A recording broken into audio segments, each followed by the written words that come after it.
Nós somos uma dupla, né? Eu sou o Léo Gavioli. Eu, Diego Marques. E a nossa diretora, a Carla Conká, nossa queridíssima aí, está participando de um projeto com a gente. A gente tinha um espetáculo, eu sou de Petrópolis, o Diego é de Teresópolis, a gente se conheceu num projeto do SESC, a gente trabalha muito para o SESC, é um dos incentivadores da nossa arte, da palhaçaria e do teatro, né? A gente é ator formado, mas a gente hoje vive bem da palhaçaria, a gente trabalha muito com palhaçaria. E num processo que o SESC convidou a gente para participar de uma montagem coletiva, eu conheci o trabalho dele, ele conheceu o meu trabalho, e surgiu a vontade de fazer uma dupla, de fazer uma releitura, né, com cenas clássicas da palhaçaria do circo tradicional e trazer um pouco desse nosso olhar teatral e da nossa linguagem um pouco mais jovem, né, da nossa nova geração. Fazendo as releituras, né, porque a gente já compreendia, por exemplo, que não fazia sentido nenhum a gente pensar o circo tradicional, até porque não somos do circo, né? O Léo é um técnico circense, ele sabe técnicas circenses, eu não, eu sou um ator, palhaço, não faço nada e é exatamente isso que me torna palhaço. Mas a gente não tinha essa pretensão de ser o circo tradicional, mas trouxemos o que é natural, às vezes dentro desse contexto que a gente trabalha, algumas cenas clássicas, né?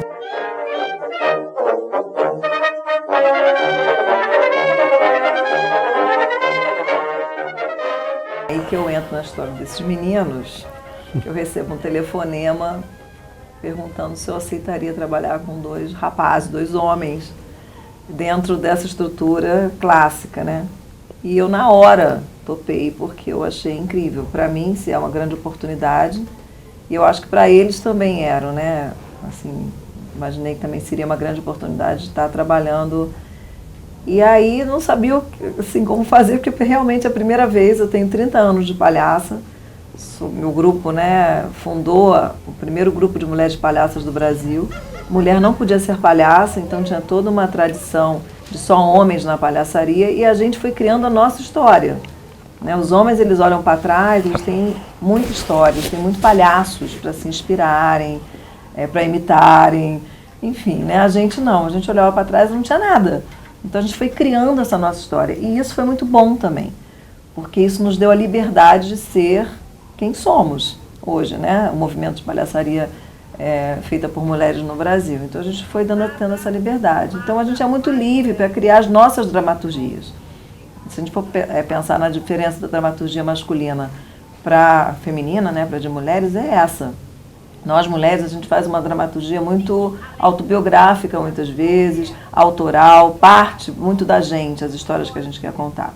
E os homens, como eles têm essa dramaturgia já própria deles, assim, né, da dramaturgia clássica, eles vão copiando aquilo ali. Eles não estão muito preocupados em mudar. Então, a estrutura de espetáculo dos homens, geralmente você vai encontrar um número de plateia, uma virtuose, que é um malabarismo, uma mágica, e um instrumento. Geralmente a estrutura de espetáculo feita por homens é assim. Ela não sai muito disso. Ela fica naquilo ali porque é assim que sempre foi feito, é assim que começou a ser feito. E nós mulheres não, a gente é mais livre nesse lugar. Então, para mim era um desafio, né? Eu tendo a história da palhaçaria feita por mulheres se mistura com a minha história de vida, porque eu posso dizer que eu criei muita coisa, eu e meu grupo, né, não estou sozinha nessa. Então ela vai se misturando, e aí eu sou uma grande observadora da palhaçaria, então eu fico vendo a diferença, né? Então eu falei, caramba, vou trabalhar com dois homens, não que eu nunca tenha dirigido homens, eu já dirigi homens assim, dentro de uma oficina que eu dei uma oficina de números, então tinha lá um homem, e aí a gente fez, mas dentro desse lugar, não da dramaturgia clássica, dentro da dramaturgia autobiográfica. E agora, nesse lugar que eu tô, é realmente a primeira vez, assim, de dirigir dois homens, que eu já cheguei com um espetáculo pronto, então eu também tinha que ser muito cuidadosa com isso, porque eu não posso chegar e dizer assim, não, isso que vocês estão fazendo, não, vamos começar outra coisa. Não, eu tenho que respeitar o que já existe, né? E eu sou esse tipo de pessoa. Eu não jogo nada fora de ninguém, porque eu acho que tudo que é nosso é bom. se está ali, né, foi a pessoa que fez, que trouxe. Então é isso, é como que você vai realinhar essa história, a história clássica que eles estavam trazendo com a forma, a minha metodologia de trabalho. E eu acho que está muito rico, né? Assim, eu tenho aprendido muitas coisas, assim, eles também me trazem, né? Eles são muito rápidos, muito inteligentes, né? E quando eu penso uma coisa, já trouxeram. Quando eu dou uma ideia, essa ideia já se multiplica em outra. Hoje mesmo aconteceu muitas coisas assim, eu dei uma sugestão de alguma coisa, e aí já pensou em outra, e já virou outra, quando a gente viu, a cena está pronta. Então está sendo muito gostoso, assim, e fácil de trabalhar.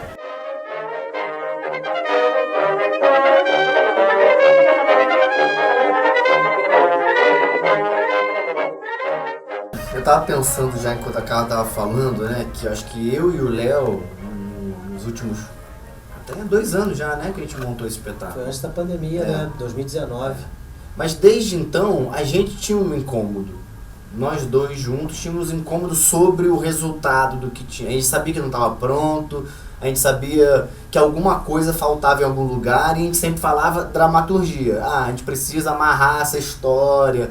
E eu, particularmente, desde que me tornei palhaço, que falei assim, não quero mais, não sou mais ator, não quero mais o teatro, agora eu sou palhaço, vou me focar nisso.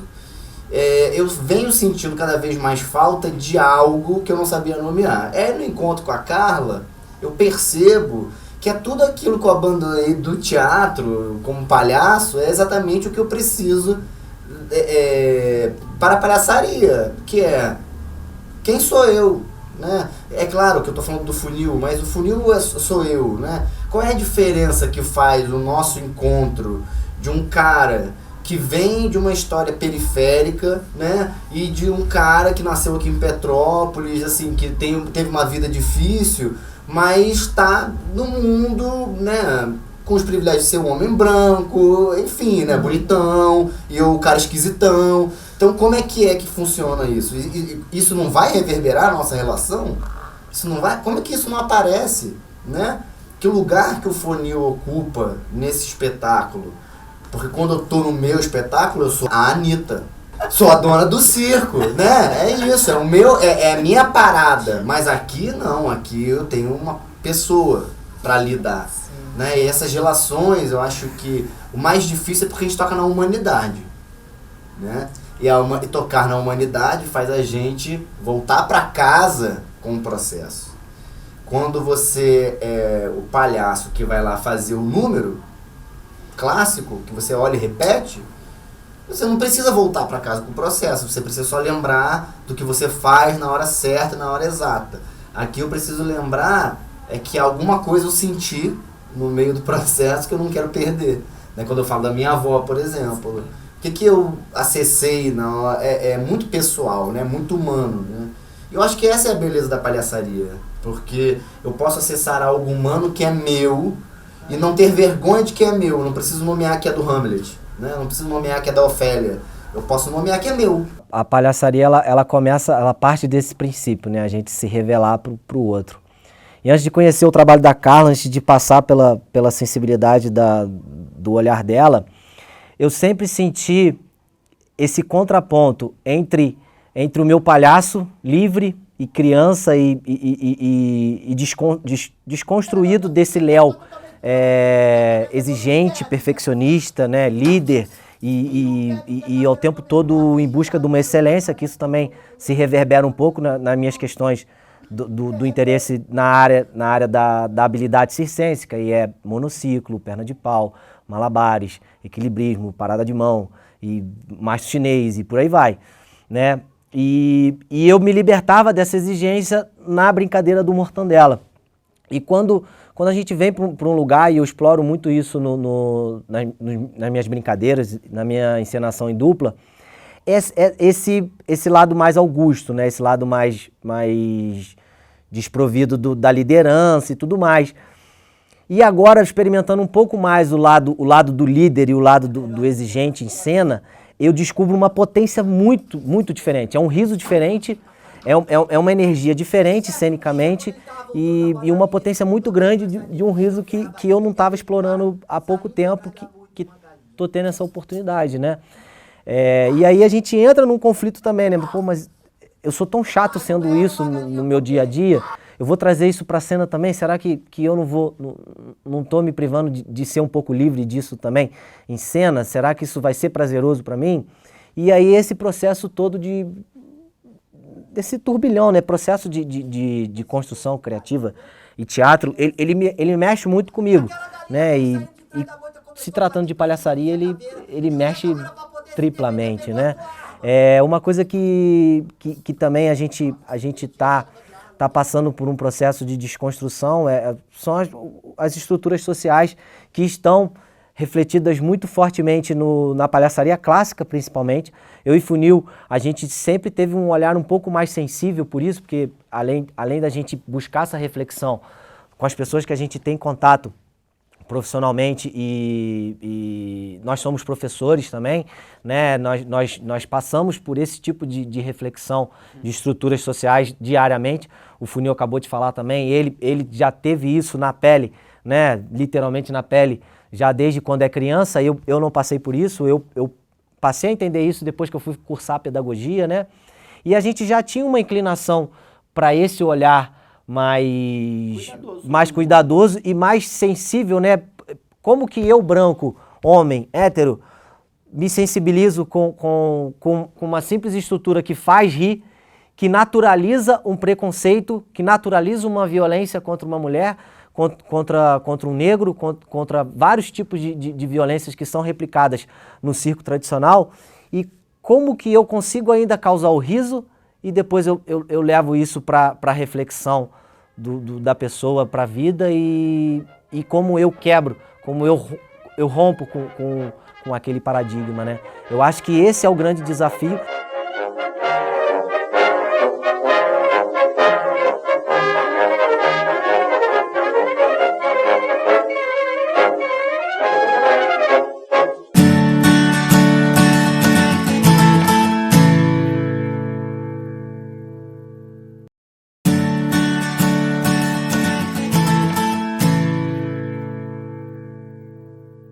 Senhoras e senhores, como eu estava contando para vocês, hoje é o primeiro espetáculo que a gente apresenta após o falecimento do nosso querido patrão. O que foi?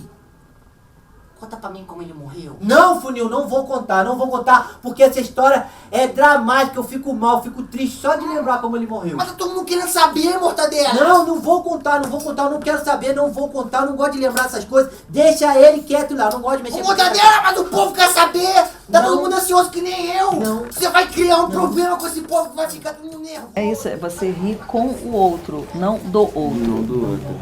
A palhaçaria feita, né, por mulheres, né, a gente tem isso, a gente não ri do outro. A nossa dramaturgia, a gente convida o público a rir com a gente. Eu sempre falo muito, a gente só ri do que a gente reconhece. Então, quando riem da gente, não estão rindo da gente, estão se aliviando como é. Entendeu? Quando ri de um palhaço, uma palhaça, você está rindo daquilo ali porque você se identifica de alguma maneira com aquilo ali.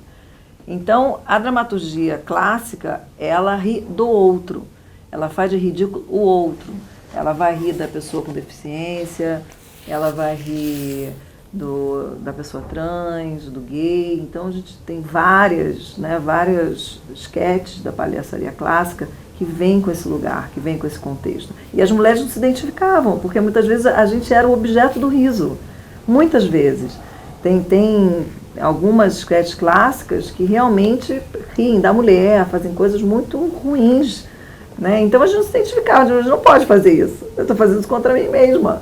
Então a gente rompeu com tudo isso. E eu acho que não é à toa que eles me procuraram. Porque também eles têm esse pensamento que isso não serve. Porque quem tem o pensamento que isso serve não vai me procurar.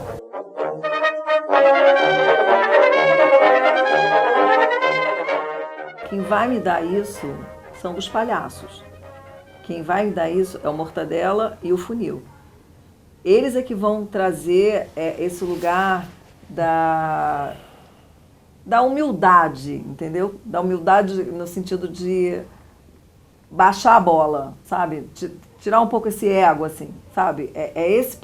São os palhaços que vão trazer isso. Eu sempre falo assim, a sua graça está na sua desgraça. Não tem saída. Então, eu trabalho na desgraça. A desgraça que vai me interessar. Então, eu vou procurar a desgraça do Diego e eu vou procurar a desgraça do Léo. E eu achando a desgraça deles dois, os palhaços vão fazer um banquete com isso. E é o que a gente está vendo. Eles estão fazendo um banquete. Então, quando a gente bota, é muito simbólico. Isso não foi a gente... Foi acontecendo.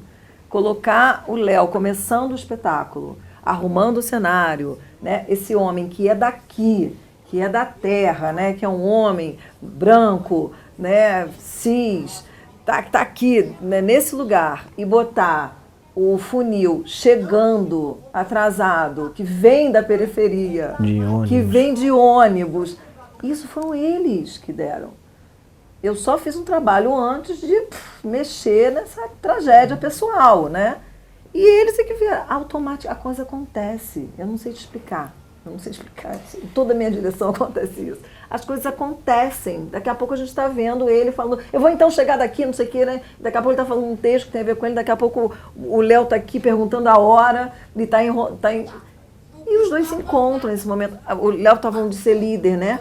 Ele é líder, sim, mas na hora que ele está ali contando a história, ou que o outro está caindo toda hora, ele tá sendo atrapalhado. Ele é líder, mas o outro está sempre ferrando com ele. Então, que líder é esse também, que não consegue liderar? Porque tem um esperto, entendeu, que tira esse tapete. Até chegar lá na padaria distante, que ele buscava o seu...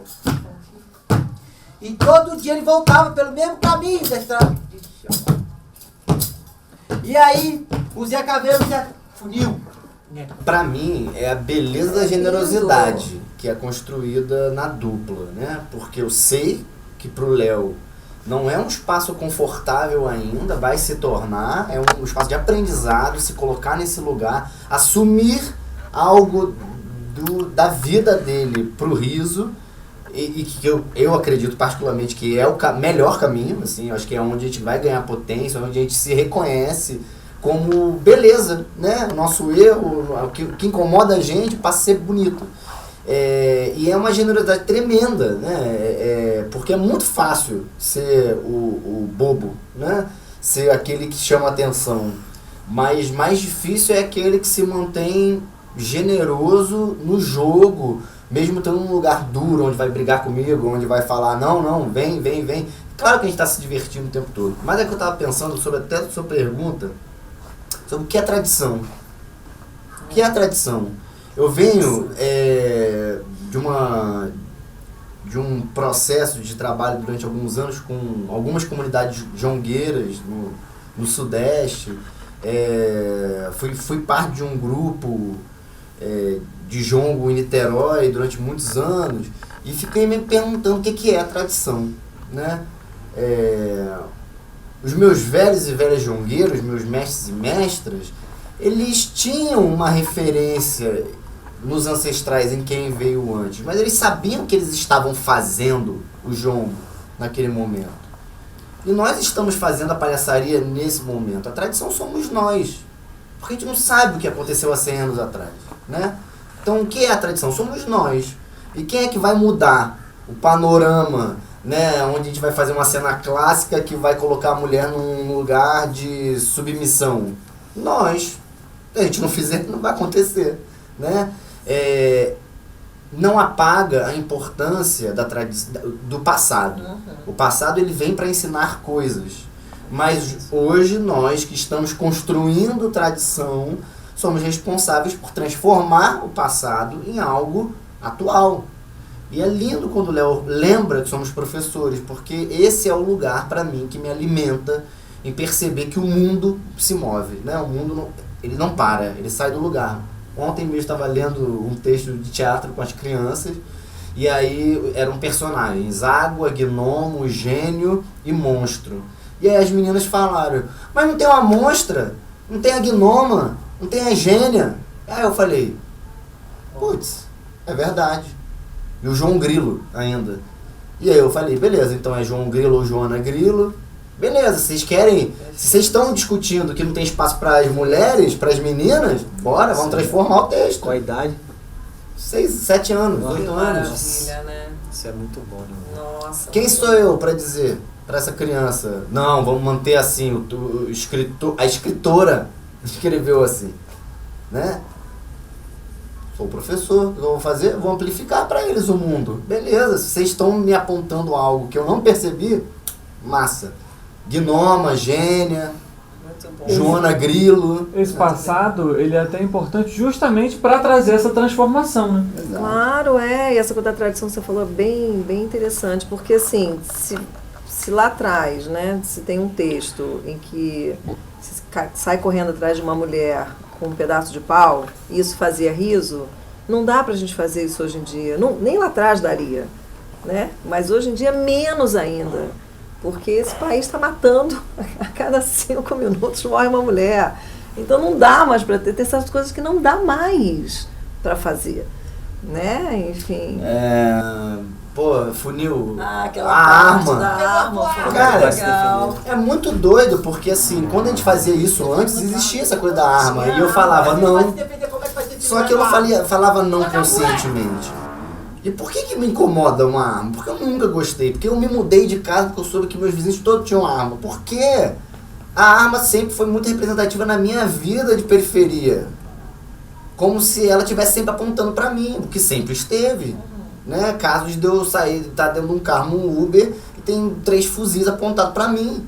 Isso não é algo que eu vou ver de bons olhos, porque eu vivi na pele, que não é legal, entendeu? Sem eu ter, né, na cabeça das pessoas merecido algo, né? Sim. Feito algo. Não, eu tava me deslocando pra minha casa e fui parado com uma arma. Sim. Então, essas coisas que vão reverberando, que a gente... Eu não acredito na arte panfletária que a gente vai levantar e vai dizer não, as armas, não, mas o que é Pode ser que feito. afeta em mim, que vai reverberar no público, entender a pessoa por que o funil não quer uma arma ali no E esse jogo. exemplo Porque da o arma é poder tá na muito capoeira, legal. entendeu? Exatamente, mas antigamente ele tinha a arma, né? E aí ele dizia não, mas ele trazia o estilingue, Que também é que é uma uma arma. arma também. Aí quando eu vi a peça, eu falei, gente, mas não faz sentido, porque continua na energia da arma. Que mata a violência, continua a mesma coisa. Trabalhando, né, os palhaços, o que ele traz? A capoeira.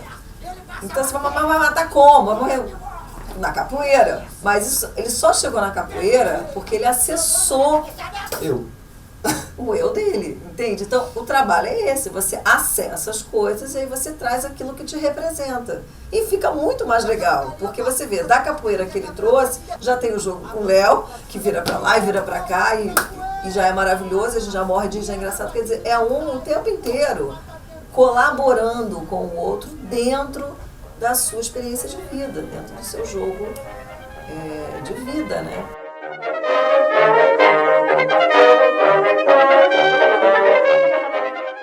Para mim é a descoberta, né? Trabalha muito no campo da catarse, né? A gente vai se descobrindo nos exercícios, a gente sempre comenta um com o outro, fala, cara, isso aqui tá muito no campo beirando a psicologia, né? É um processo de autodescoberta para você se revelar e para você se descobrir naquilo dali e você ver o quão ridículo é as suas neuroses, né?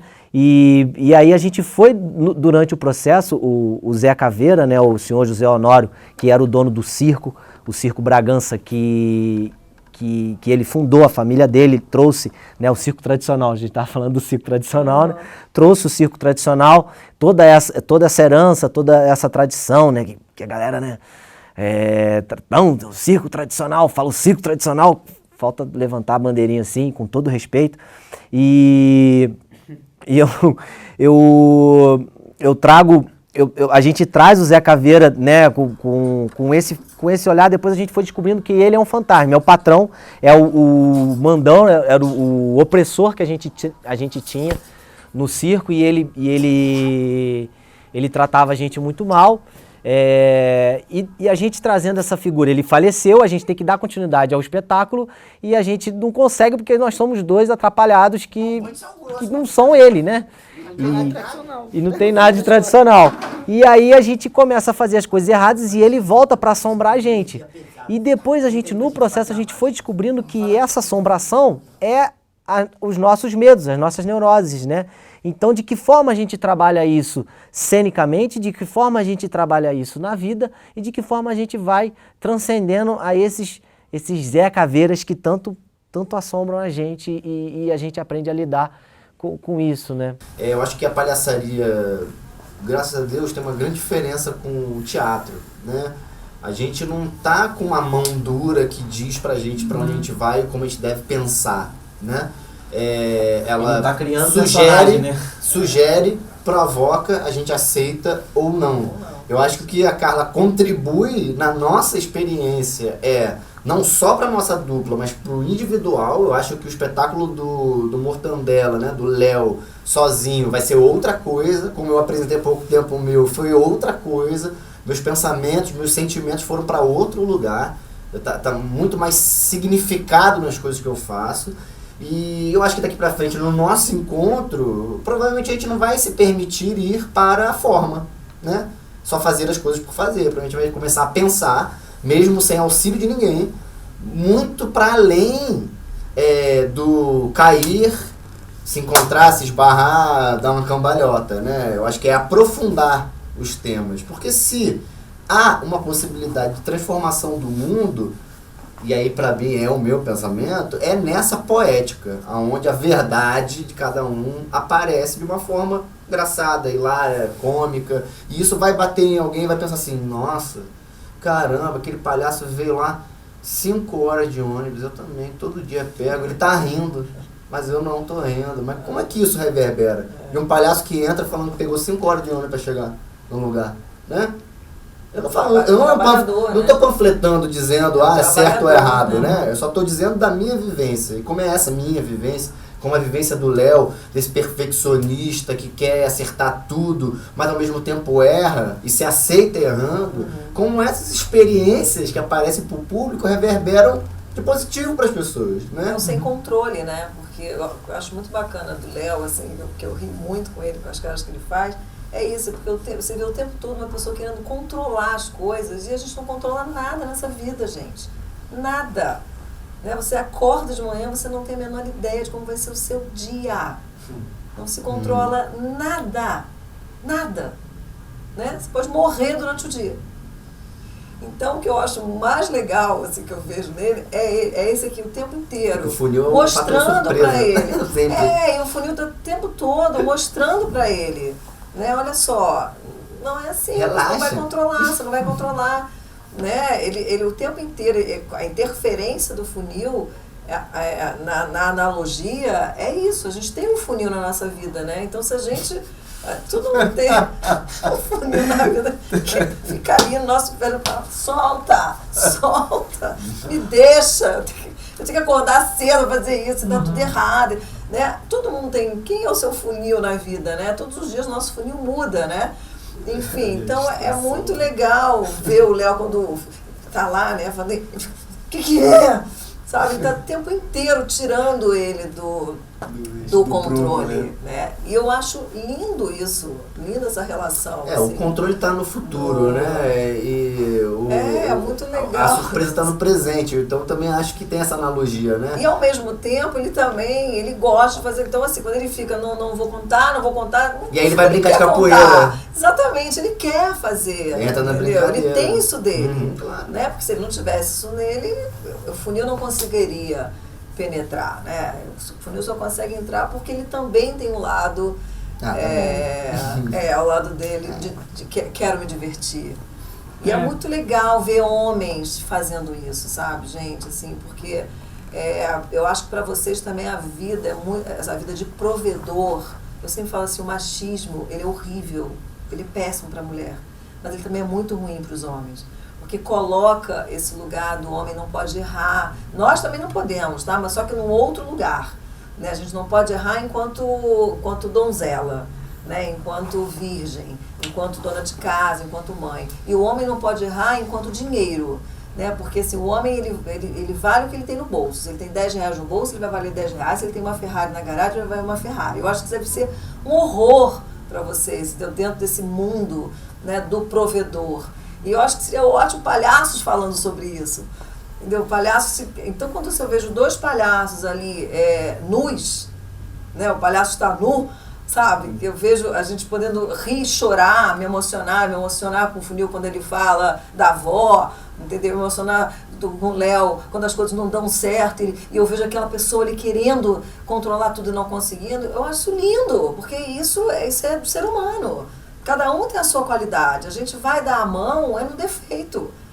Porque você tem a sua qualidade, eu tenho a minha, eu não vou chegar na sua, você não vai chegar na minha, mas a gente vai dar a mão aonde? Onde é que a gente humaniza? É quando erra. E o palhaço, a palhaça, trabalha no erro.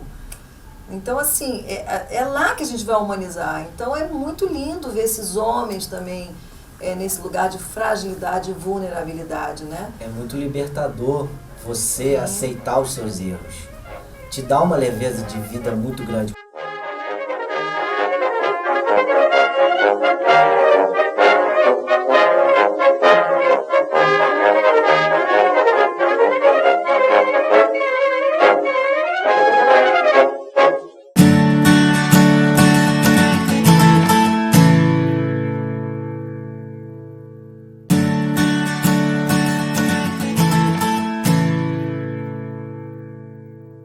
Funil! Tu não sabe, não foi nem a galinha, não foi nem a jaguatirica, foi... Senta aqui, Funil, que eu vou contar a história. Ah, claro. Foi um bicho muito mais selvagem que esse. Ah, duvido. Tu não sabe o que aconteceu, Funil? O Zé Caveira, de tanto nadar contra a correnteza, deu cama nas pernas dele. Ah, tá, é verdade. E aquela cama começaram a doer as pernas. Ah, muito. E o Zé Caveira não conseguia nadar só com os braços. Ah, não. E o jacaré foi se aproximando. E o Zé Caveira fugiu porque ele era malandro. Mas o Zé Caveira não conseguiu escapar totalmente. Eu destaco o olhar e a experiência da Carla como dramaturga e como diretora, que ela trouxe muito forte pra gente foi o respiro. A gente, como artista de rua, a gente tem esse senso comum e essa necessidade de o tempo todo pum, piada, vai, pum, texto, pum, acabou. E a gente não respirava em cena. E a gente não respirava em cena, a gente não se deixava revelar as nossas potências mais potentes, né? E esse olhar de fora, isso é muito comum de artistas de rua e artistas de pequeno porte, que eu posso dizer assim, eu e Funil, né, e Carla também, que a gente não ganha rios de dinheiro, a gente não é rico por ser artista. Ainda. Eu também. Mas eu... A gente, às vezes, por necessidade de vender um trabalho e a gente tá trabalhando e tá pagando as nossas contas, a gente não tem oportunidade de contratar uma pessoa para dirigir o espetáculo. E a gente teve essa oportunidade. Pensar, porque é quesito sobrevivência. Sim. Né? E a gente teve essa oportunidade que o Sesc deu de convidar a gente para esse trabalho e a Carla tá dirigindo a gente. É uma coisa muito, muito importante para a gente também ter essa percepção, ter essa humildade de falar, não, a gente não tem como se dirigir, a gente não tá do lado de fora olhando a cena e a gente não vai perceber a cerejinha do bolo, que é aonde a gente tem que dar a pausa, aonde a gente tem que dar um respiro, aonde a gente tem que olhar para a plateia e aonde vai estar o riso, né? Então esse respiro, essa tranquilidade cênica, e eu vivo, né, todo ensaio eu falo, será que esse espetáculo não é para teatro, para caixa, porque tem umas nuances assim, e aí o Diego, não, tem pausas que vão funcionar na rua também, e também é um lugar de risco muito grande para mim, né, que não tô controlando o silêncio da rua, né, olha, já é o Léo aqui desesperado, pô, será que a gente não leva pro teatro, pra caixa, pra acústica, pra sair um sonzinho? A buzina da moto é silêncio, porque a gente tá andando na rua aí, a gente não tá ouvindo ambulância. É curioso, né? Porque a gente tá numa grande metrópole, você não tá ouvindo todos os sons da cidade. Ali é o nosso silêncio. Para pensar, eu morava na Lapa, quando eu morava no Rio, eu não tinha silêncio em nenhum momento, mas pra mim, não existia. Eu só ouvia o Netflix que estava assistindo. Então a rua também tem esse lugar de parecer, e isso é uma tradição da rua, de alimentar, que a gente tem que ir, fazer as coisas, não deixar o público pensar para tirar o dinheiro do bolso. Eu acho isso maniqueísta, uma ideia empobrecida de pensar a rua, né? Eu acho que um palhaço ou uma palhaça que não está aberto ou aberta a transformação da encruzilhada, do encontro, não está aberto ao encontro, Parando o tempo. Tem uma tendência de não se desenvolver como ser humano. E eu acho que é uma coisa pra mim que está completamente ligada à palhaçaria. A humanidade do artista, né? Também acho que é o que define artista. É a profundidade da humanidade daquela pessoa, né? Não robótica. Então, é claro, Carla é um ganho para a vida. Eu acho que a gente vai se ver ao longo do tempo como amigos, para além de parceiros de trabalho. Eu acho que Sim. mestra, uma pessoa que está trazendo um respiro para dentro da minha vida, pelo menos. Não posso falar sobre o Léo, mas acho que é a mesma coisa. E eu acho que é isso. São processos na palhaçaria, para mim, que são muito claros, que as pessoas marcam a nossa trajetória e elas nunca mais vão embora. Porque agora a Carla estará sempre conosco, comigo, com o Léo. Eu acho que isso que é lindo da palhaçaria. Você não pega as coisas e descarta, as pessoas e descarta. Não, você faz parte delas, né? Eu acho muito potente, sempre que eu tenho a oportunidade de estar com uma mestra, com um mestre, e sempre que eu tiver essa oportunidade eu vou estar, porque a gente está sempre em evolução, a gente está sempre em processo, tanto no teatro, tanto nas cenas, como ator, como palhaço, mas como na vida. Eu hoje sou uma pessoa, hoje eu estou uma pessoa, amanhã eu estarei outra pessoa. E isso vão ser sempre coisas que vão somar para mim cenicamente. Então, sempre que eu tiver a oportunidade de mergulhar em processos que me mostrem e que eu descubra coisas novas para mim aproveitar em cena, eu vou sempre aproveitar.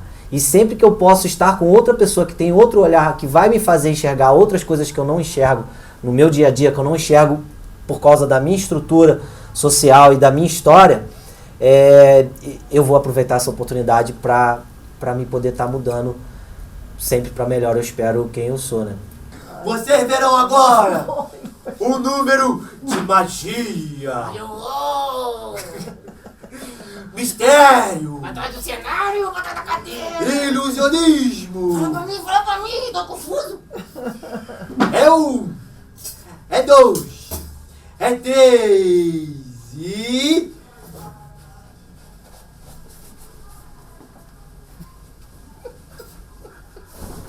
Palmas! Palmas, senhoras e senhores! O Palhaço Funil desapareceu, como vocês podem observar.